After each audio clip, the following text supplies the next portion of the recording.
Cherchez le Seigneur pendant qu'il est temps. Qui peut nous garantir que demain nous nous réveillerons en vie? La Bible dit que notre vie est comme un souffle et que nos jours sont comme une ombre passagère. C'est pourquoi le prophète Isaïe nous a avertis que nous devrions remettre notre vie au Seigneur dès que possible, car nous ne savons pas si nous aurons une autre opportunité demain. Voyez ce qu'il a dit au chapitre 55. Cherchez l'Éternel pendant qu'il se trouve, invoquez-le tandis qu'il est prêt.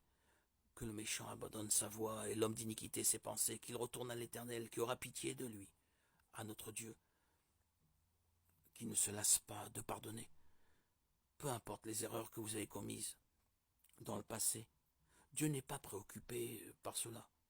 Ce qu'il veut, c'est que vous vous repentiez de vos péchés, que vous lui remettiez votre vie dès maintenant. Et pour cela, vous devez franchir 3 étapes importantes.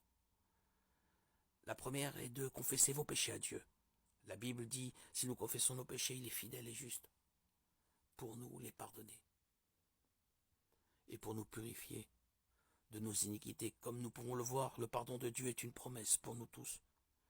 Cependant, la décision de recevoir ce pardon et de se repentir des péchés nous appartient à chacun.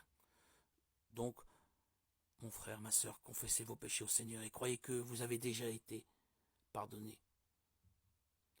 La deuxième étape est de choisir de marcher dans la lumière de la Bible, de l'enseignement que le Seigneur nous a donné. Il est écrit, la nouvelle que nous avons apprise de lui et que nous vous annonçons, c'est que Dieu est lumière et qu'il n'y a point en lui de ténèbres. Si nous disons que nous sommes en communion avec lui et que nous marchons dans les ténèbres, nous mentons et nous ne pratiquons pas la vérité. Mais si nous marchons dans la lumière comme il est lui-même dans la lumière, nous sommes mutuellement en communion, et le sang de Jésus son Fils nous purifie de tout péché. Marcher dans la lumière signifie abandonner la vie de péché et permettre à Jésus de transformer notre esprit et notre cœur. Lorsque nous faisons cela, nous lui accordons la liberté de nous transformer quotidiennement et trouvons la force de vaincre le péché.